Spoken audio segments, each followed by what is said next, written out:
All right, let's do the damn thing.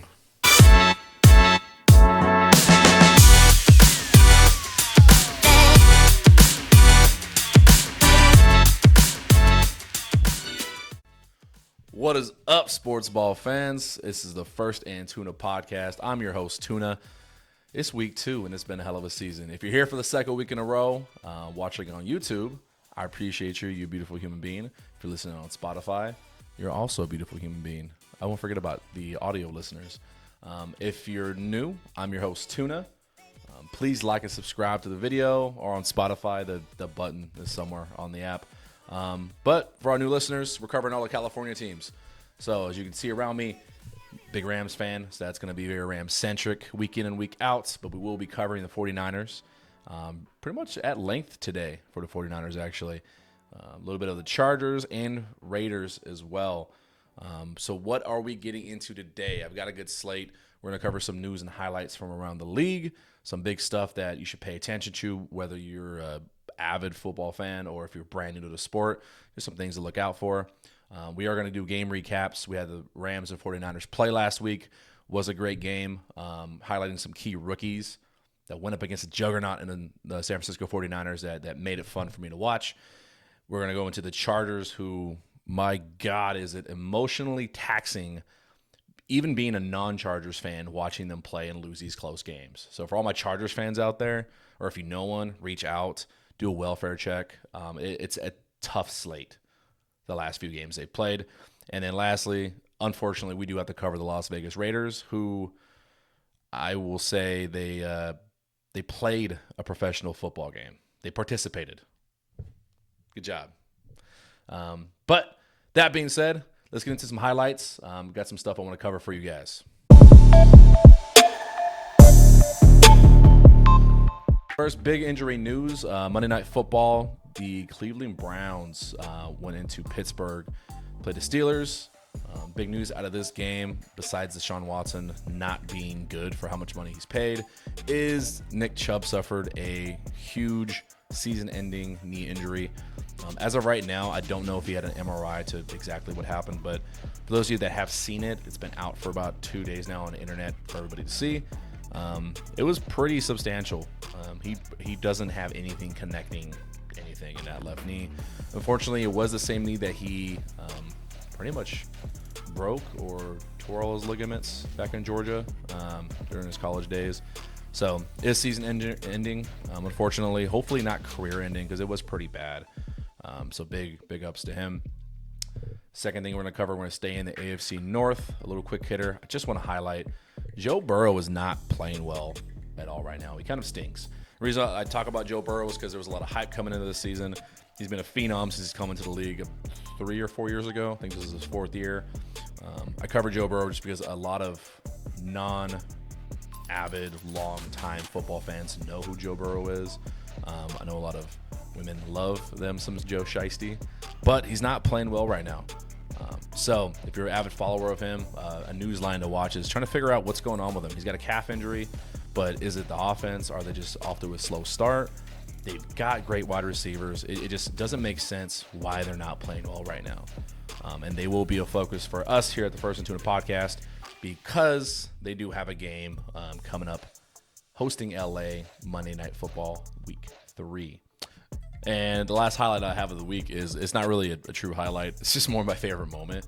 Bill Belichick had the most attitude on a challenge flag throw I've ever seen a coach have. And I laughed my ass off for a solid 2 or 3 minutes watching it live. If you haven't seen it, he just stares right into the soul of the referee next to him and throws his challenge flag down like honest, like a toddler upset his mom wouldn't fill up his chocolate milk. So if you haven't seen it, it's hilarious. But and then last but not least, our current standings for our California teams. We got the 49ers at a strong 2-0. They have looked phenomenal to start the season. They are a league favorite to go into the Super Bowl. Rams are coming in at 1-1. They're a blowout win against the Seahawks and a strong showing against the 49ers. And then we have the Raiders coming in at 1-1 as well. And then lastly, the Chargers 0-2, dropping 2 close games. Interested to see if the Chargers can get out of this hole. Statistically, they are not in a good spot to make the playoffs moving forward. So that's our news and highlights around the league. Let's get into some game recaps. But before we start, unfortunately, for those of you on YouTube, shield your eyes. I have a wardrobe change to make. This is going to be a tough one.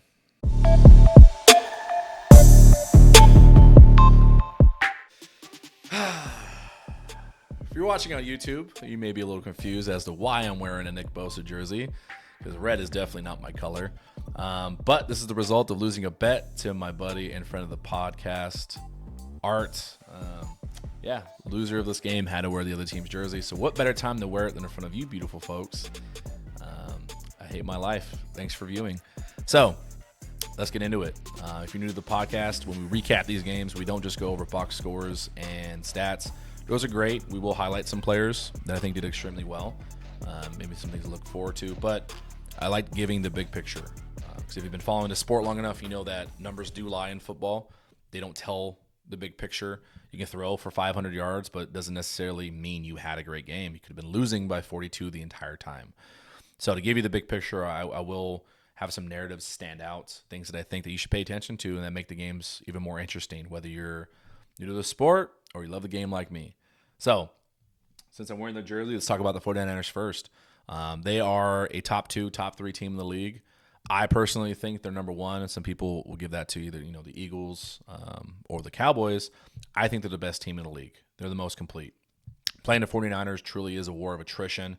The way they've built their roster, the way they're coached, that culture that they have that this phrase gets played up, but they have this dog mentality that they're going to come punch you in the face and they're going to make you make mistakes and hate playing them.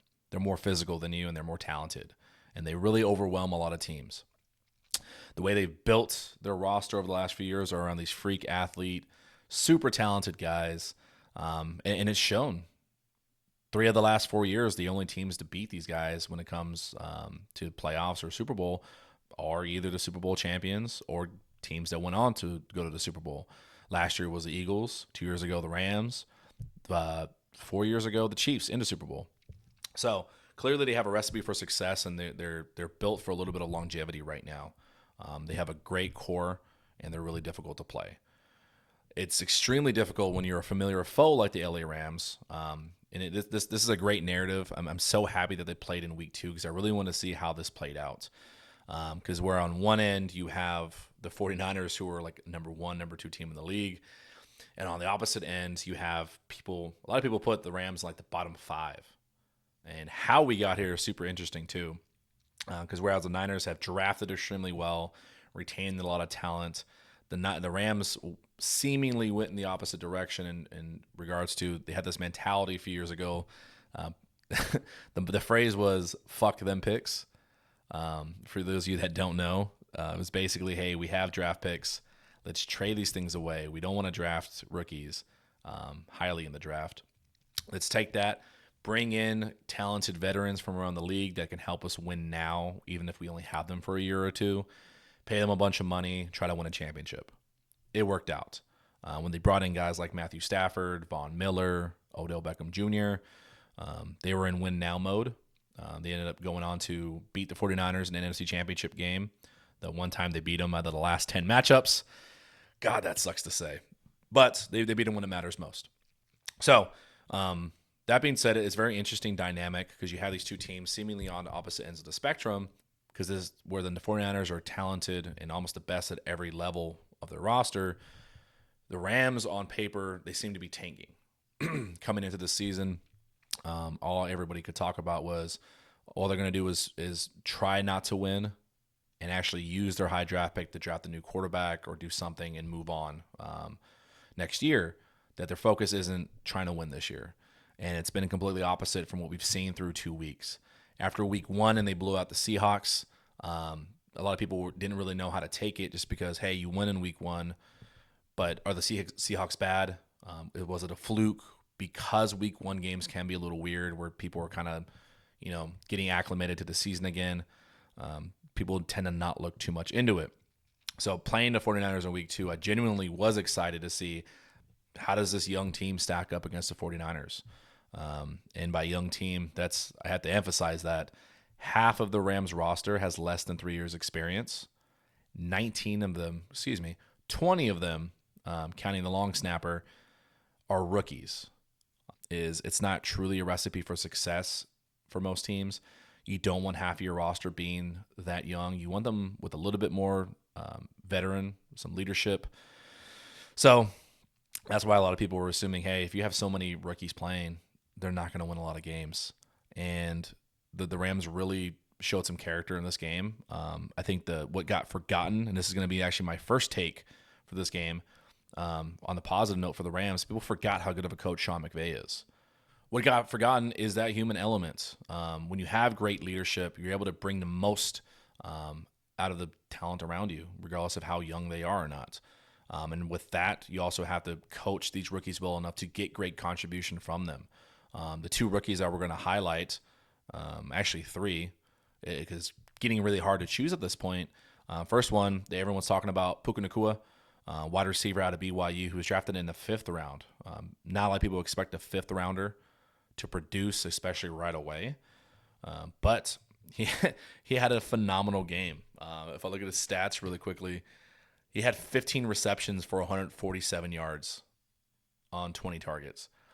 Matthew Stafford threw to him 20 times, and that's following up his 10 catches in week 1. That's unreal. Even the best wide receivers aren't getting those numbers right now. He's leading the league in receptions, and I believe he's top 5 in yards right now as well. Getting that kind of contribution out of him early on is a godsend, especially with our leader in wide receiver room, Cooper Kupp, being out for another 2 weeks. But on top of that, a non-rookie but a very young guy, just to kind of throw his name in with Puka, Tutu Atwell. He's in year 3, but he's a small guy. He's been making great catches and just been a security blanket for Matthew Stafford as well. This guy's 5'9", 165 pounds, and he's out there making contested catches for the Rams. So with those two guys, the offense has been humming. It's been great to watch. The second rookie I want to talk about, and I think this is actually the most important part of the success they've had so far through 2 weeks, Steve Avila, left guard, rookie out of TCU. He has really what's been making this offense tick. If you watch a little bit of the film, going back at it, the big question coming into this game, since the 49ers are so talented, that front 7, so the defensive line and the linebackers, it's tops in the league. They can make it a nightmare for your quarterback every single week. They only gave up 1 sack. A big part of that was because of this rookie who played well last week, and he played well this week. This guy's good. This guy's strong. He's bringing a lot of attitude to that Rams offensive line. And one of my takeaways from last week was there will be success and it will be a game if the offensive line can give protection for Matthew Stafford. Huge positive moving forward. And then the last rookie that we're going to talk about, Byron Young, I believe 3rd rounder out of Tennessee. He's playing outside linebacker for the Rams. Man, this dude's fast. So he wears number 0. He looks dope as hell. And I think he runs like a high 4.3, low 4.40. Guy's fast, super raw talent, but he's been able to get pressures. He's started bench pressing guys off the offensive line against Seattle, and he played extremely well. I think he registered a half sack in this game against the 49ers as well. So there are some key rookies that I think have been doing extremely well. Offensive line was far superior than last year. The reshuffling, retooling that they did with Avila has made a night and day difference. Matthew Stafford has thrown for 300 yards a game, and we've been able to move the field down the field at will. This top-ranked defense could not stop a rookie, Puka Nacua, from getting 15 receptions. That's a huge thing to hang their hats on. I love seeing it. Offense just shot themselves in the foot, which is what we talked about. You can't do that when you're playing the 49ers. They leave you next to 0 in margin of error. And at the end of the day, the usefulness of the Rams did show. They played a great game for 3.5 quarters. Matthew Stafford ended up throwing 2 interceptions. Neither one of them I will place the blame on him. I'm not a Matthew Stafford apologist. I like to keep it real here. First interception was a deflection right off the hands of Kyron Williams. And then the second one, it seemed like Van Jefferson, who has completely disappeared and is going to be our first negative that we're going to talk about for the Rams. He ran the wrong route. But some of the negatives that we had, they ended up being those mistakes that we were talking about the Rams couldn't afford. The tackling, first and foremost. Christian McCaffrey gets a lot of yards after the carry, after first contact. They didn't wrap him up very well. He had a 51-yard run early on in the game, and that was kind of telling. Told you guys, Rams' run defense is going to struggle, and the Niners took advantage of it. Tackling was poor, especially against Deebo Samuel. He had another touchdown against the Rams, which he seems to have every single time he plays, where he just seeks out contact because he knows the Rams are going to tackle him. So check that off as a negative. They did not do that very well. Van Jefferson, this is a critical moment to kind of figure out the dynamic of the offense. He's in a perfect position to make a name for himself and be a standout cornerstone of this offense, and he's just not performing. He was the assumed number one wide receiver with Cooper Kupp being out. Hey, you're the most veteran guy in that room. Go make it happen. But instead, he's being outplayed by Puka Nacua, who has 25 catches through the first 2 games, which is a rookie record, which is crazy. And like I said, a 5'9", Tutu Atwell. He's being outperformed by those 2 guys and just not getting it done. And like I said, caused a huge interception, which was the game-sealing turnover for the 49ers in this game. And then overall inexperience, penalties, drops. I can name this down to 3 key plays that lost this game for the Rams. It was those two interceptions, and then a critical holding call late in the game during the fourth quarter when the Rams were driving, getting close to field goal range, and ultimately just holding penalty. Now you're in second and long, and that's what the 49ers want. Moving on to the 49ers, some of their positives. When they run their offense, they are nearly unstoppable. So it's just basically, hey, don't get too cute. You know what you do very well. Run the ball with Christian McCaffrey. Don't put Brock Purdy in a situation where he's going to have to throw 50 times a game. You're probably going to win. That's exactly what happened. Wait for the other team to make mistakes, run it down their throat. They end up working out how they wanted. Their run game can do whatever they want. Christian McCaffrey had over 100 yards again, 20 carries, 116 yards, and 1 touchdown. He broke off like a 50-yard run a few minutes into the game. As I'm watching it, I'm like, cool, this is going to be a long fucking day. Defense can stop anyone in the league.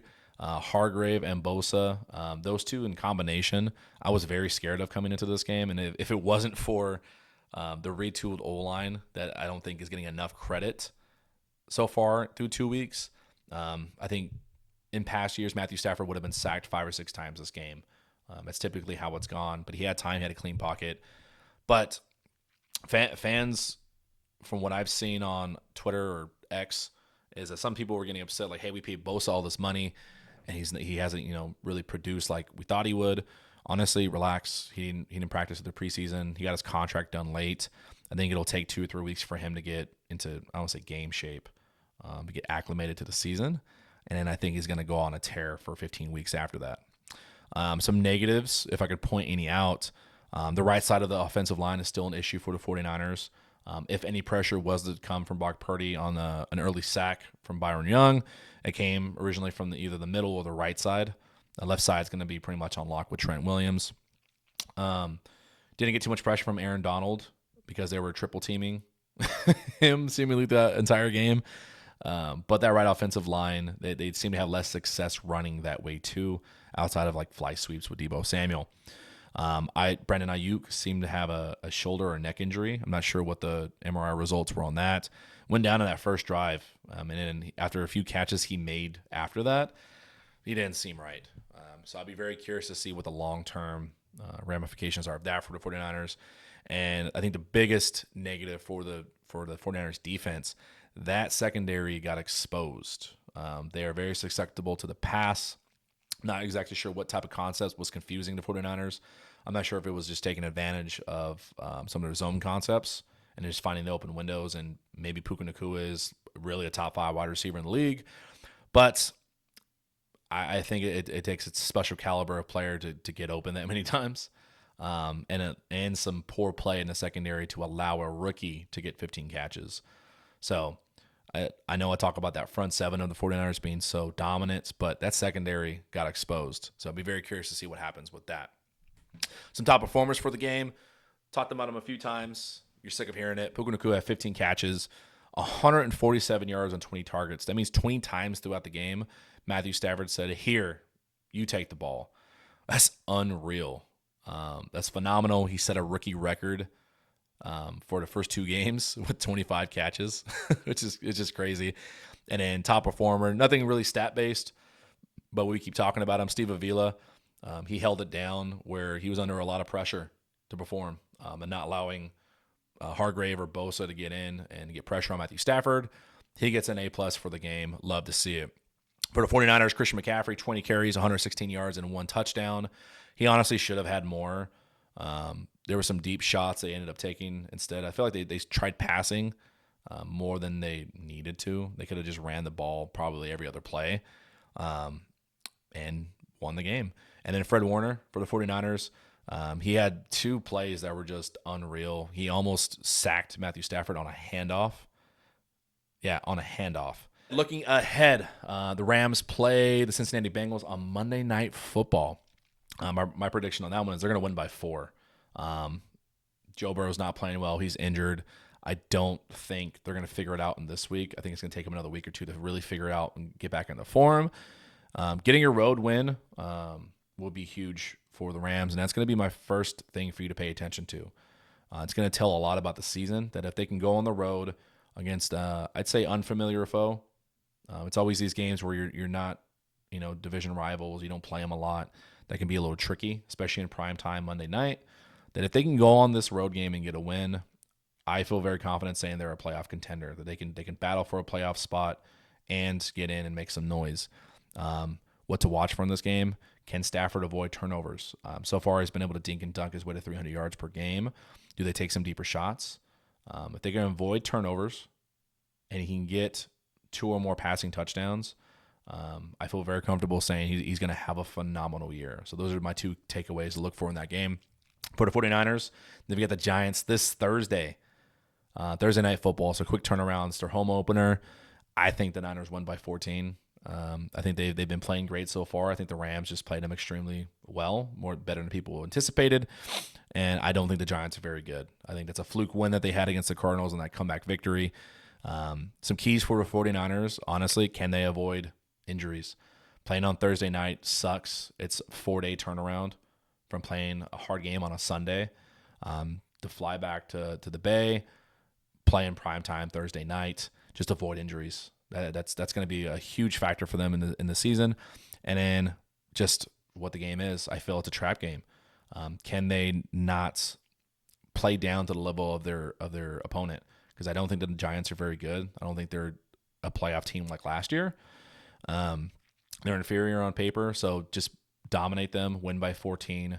I think that's a extremely successful. Obviously, a win is successful. That's where they need to be. So that being said, it was a great game. I am very happy with the Rams at 1-1, and I think it's going to be a great season moving forward. Now, let me get the hell out of this damn jersey so I can go on to the next game.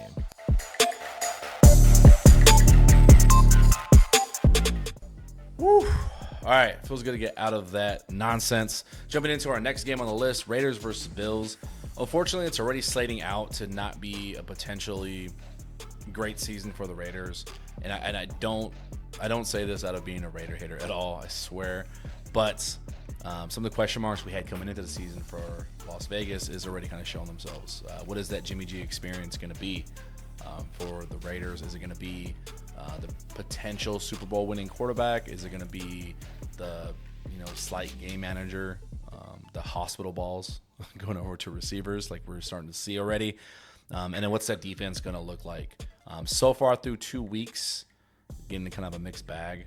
But heading into week 2, a lot of analysts were calling this a potential get-right game for Buffalo. Get-right game meaning, hey, you may have not played well last week, but good luck, you're playing a bad team. So this is a chance for you to kind of have a practice game, get right, get back to the playing well like you're supposed to be. And it kind of turned out that way. Buffalo really, honestly, beat the brakes off of Vegas. That opening drive looked great in terms of really is an epitome of what you're going to get out of the Jimmy G experience, to be honest. You're going to have some balls that are just like, oh, man, like this is great. This is a great drive. He threw a touchdown to Devontae Adams. We're going to the Super Bowl. And then the next drive, it's like he could somehow throw an interception off a deflection on a screenplay, and you're just sitting there like, what in the world? How did this happen? Can I ask any Niners fan? I think that's one thing that drove them crazy, is that he can be the perfect game manager all game long, and then there's going to be 1 to 2 just bonehead plays that you're just like, what the fuck are we doing here? That's kind of the feeling that I got out of this game versus Buffalo. You're never really going to get that quarterback that if you guys are down, he gets slinging around 50 times, and he's going to bring you back. That's not really what he's built for. That, on top of the fact that their defense only allowing 16 points last week against the Broncos team. Again, if you recall, I said it very plainly. Only allowing 16 points doesn't really mean it's an elite defense. That could just be a symptom of playing a really bad Broncos team and Russell Wilson just not being who he used to be. That remains to be seen about how well the defense would be. And obviously, this week's game gave up way too many points. Josh Allen threw pretty much a perfect game. No turnovers, just after he had, I believe, 4 turnovers last game, 3 interceptions and a fumble. Might have been 2 fumbles, if I recall correctly. But he's a freak athlete, but, man, he's like Santa Claus in the pocket. Like, he's just begging to give away presents to defense, and they couldn't force a single one. If you're going to allow any good quarterback that amount of time, not force them into any turnovers, and you're not scoring a lot of points on offense, you're going to have a really tough time winning a lot of games in this league. And unfortunately, I see this being a repeat performance for Vegas going forward. Honestly, I don't want to spend too much time on it. It's not out of my LA bias. I just think this was a really ugly game. I think best case scenario, if Vegas is going to be a better team, this has to be a kind of a bury the ball game, because you went out to the East Coast against an AFC powerhouse. This was your chance to really prove what can they do. They didn't do a lot. This was a very ugly game pretty early on. Some of the highlights, though, I will highlight some things. Vegas probably has one of the, if not the best wide receiver in the game. Devontae Adams can put on a clinic when it comes to running routes. Just get that man the damn ball.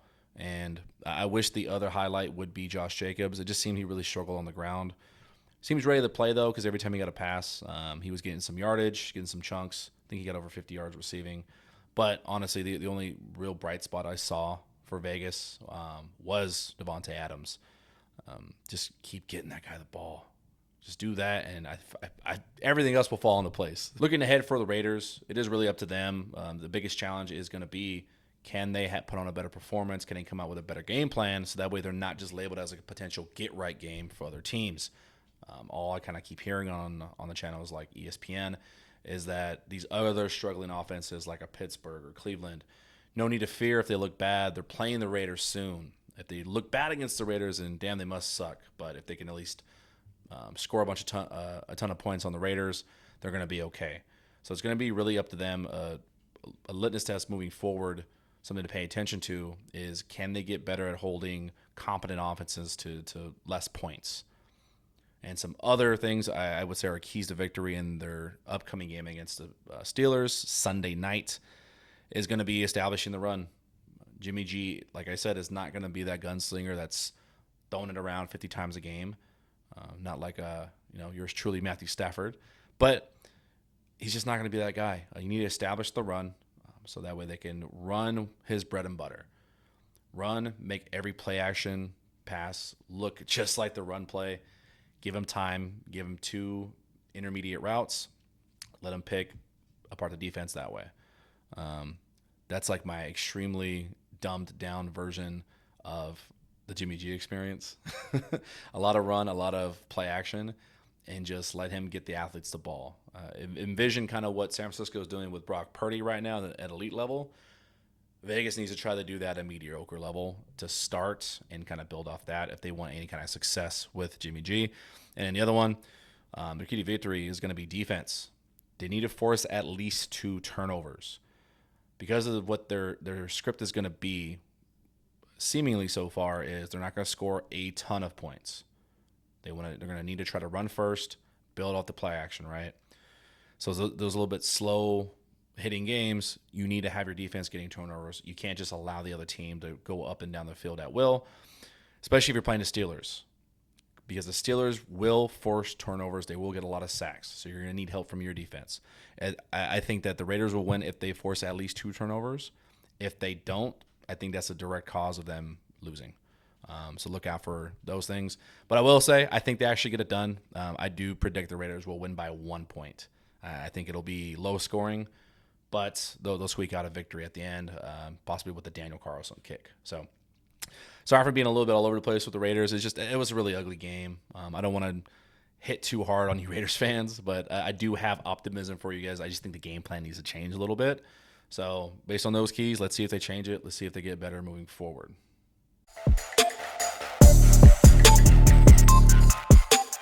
Holy shit. And excuse my language. For me, not even being a Chargers fan, it is extremely frustrating watching these Chargers. I kind of hinted at it earlier. It's an emotional roller coaster watching them lose all these extremely close games over and over. But almost by osmosis, I have enough Chargers friends that I just see the pain. I was last year's playoffs when they gave up that, I think, 3-touchdown lead to the Jaguars in the wild card round.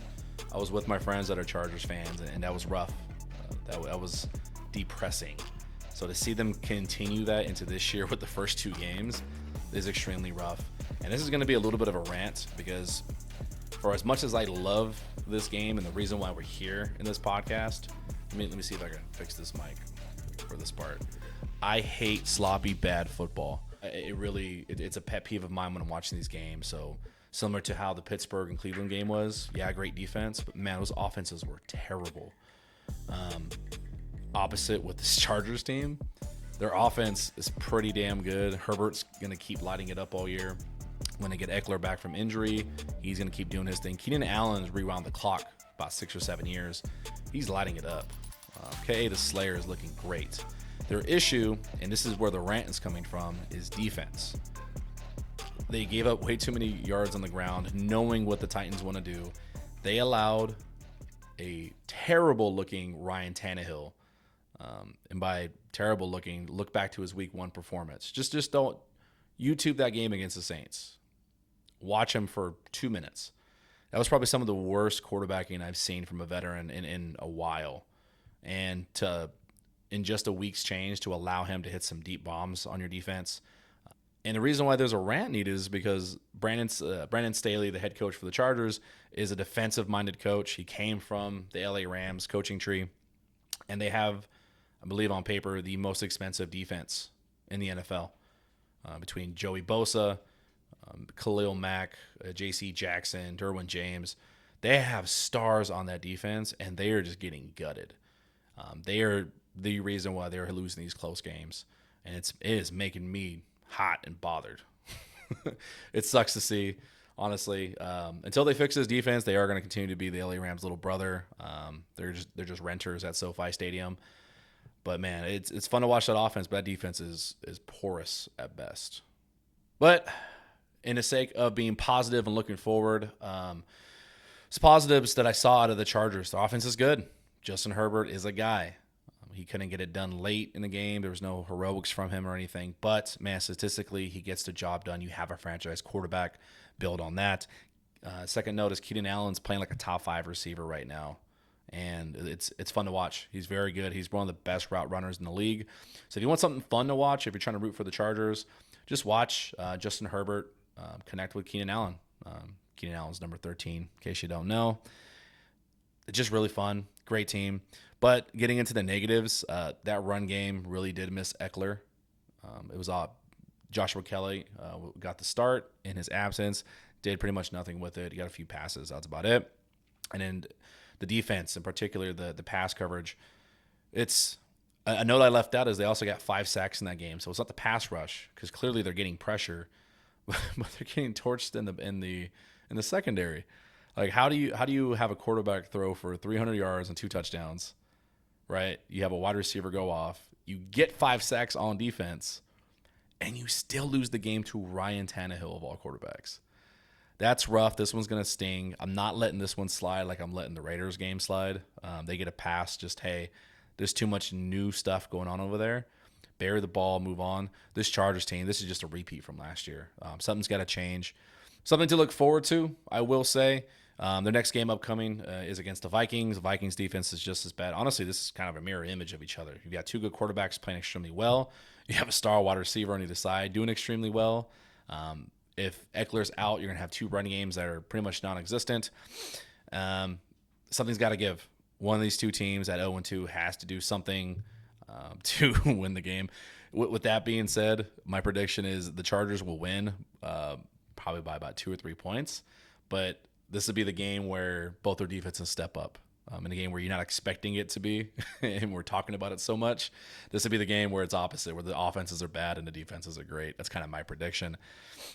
But moving forward, a really hot take, I guess, that if they're not at least 2-2 by week 4, I'm going to make a bold prediction that Brandon Staley's fired. And if they don't at least make the playoffs this year, let's say I'm wrong on that. Or if they do hit 2-2, if they don't at least make the playoffs by the end of the year, I don't think he's making it out of the season. I think the carryover from the last playoffs is it's a pretty big weight to carry. It's a big stain to put on the organization. It's rough. That's my prediction for the Chargers moving forward. I hope they fix it. I do like rooting for them, so I hope they figure it out. Whoa, you guys are closer in my face here on YouTube. But that means we must be at the end of the video, end of this episode of the podcast. I appreciate you guys being here, sticking out with me for 2 weeks in a row. You truly are beautiful humans for supporting me like this. To support me more, please like, subscribe to the video, to Spotify, whatever you're listening on. Comment below if you guys got input, if you got commentary, if you got some topics you want me to cover in future podcasts. If there's questions you want me to have guests on, things like that, I'm open to it. Talk to me a little bit, guys. So without further ado, next week's topic, if you are a 49ers fan, the meat riding continues. The train does not stop for you. The Shanahan and McCaffrey connection, think back to the old Denver Bronco days, that name duo should sound familiar. So we are going to uncover that a little bit, trying to see what fun stuff we can pop up with. Give you a little history lesson, and just make that team a little more interesting for you in terms of family dynamic if you're a new follower of that team. So that's all I got for you. You guys are beautiful. Thank you. And for the First and Tuna podcast, Tuna out.